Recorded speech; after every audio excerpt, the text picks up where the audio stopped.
ಸ್ವಲ್ಪ ನನಗೂ ಮಾತಾಡೋಕೆ ಅವಕಾಶ ಕೊಡ್ತೀಯಾ? ಸುಮ್ಮನೆ ನಿನ್ ಪಾಡಿಗೆ ನೀನು ಮಾತಾಡ್ಕೊಂಡು ಹೋಗ್ತಾನೆ ಇದೆಯಲ್ಲ. ಅವಕಾಶನಾ ನಿನಗೆ ನಾನ್ ಕೊಡ್ಬೇಕಾ?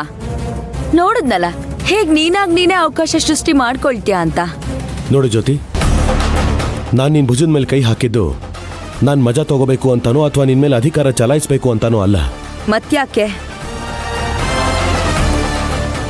ನಾನು ಈ ಮನೆಗೆ ಬಂದಾಗ್ಲಿಂದ ನೋಡ್ತಾನೆ ಇದ್ದೀನಿ ಜ್ಯೋತಿ. ಮಾವಯ್ಯ ಇದ್ದಾಗೊಂಥರ, ಇಲ್ದೇ ಇದ್ದಾಗೊಂಥರ ನಾಟಕ ಆಡ್ತಿರೋದು ನೀನು. ಯಾಕೆ ಈ ರೀತಿ ಅವ್ರು ಇದ್ದಾಗೊಂಥರ ಇಲ್ದೇ ಇರೋವಾಗ ಒಂಥರ ನಡ್ಕೋತಾ ಇದೆಯಾ?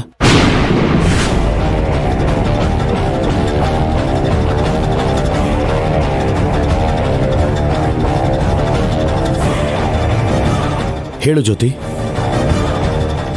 ಅದ್ ನನ್ನಿಷ್ಟ, ನಿನಗೆ ಹೇಳ್ಬೇಕು ಅಂತ ಏನೂ ಇಲ್ಲ. ನೀನು ಹೇಳಲಿಲ್ಲ ಅಂದ್ರೂ ನನಗೆಲ್ಲ ಅರ್ಥ ಆಗತ್ತೆ. ಲೋಕದೃಷ್ಟಿಯಲ್ಲಿ ಶಿವಣ್ಣ ವಿಷ, ಜ್ಯೋತಿ ಅಮೃತ ಅಂತ ಸಾಬೀತು ಮಾಡೋಕೆ ಹೊರಟಿದ್ಯಾ ತಾನೆ?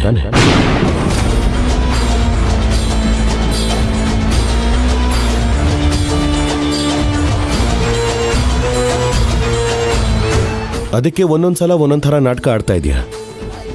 ನೀನು ಆಡ್ತಾ ಇರೋದು ನಾಟಕ ಅಂತ ನನಗೆ ಚೆನ್ನಾಗಿ ಗೊತ್ತಿದೆ. ಆದರೆ ದ್ರೋಣ ಅವರು ಗೊತ್ತಾಗ್ಬಾರ್ದಲ್ವಾ?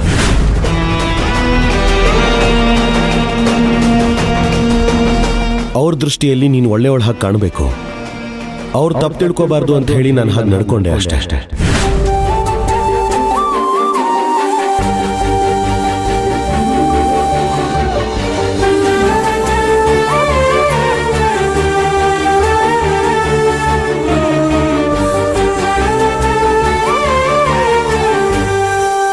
ಇಷ್ಟು ಬಿಟ್ರೆ ಬೇರೆ ಯಾವ ದುರುದ್ದೇಶನೂ ನನಗಿರಲಿಲ್ಲ.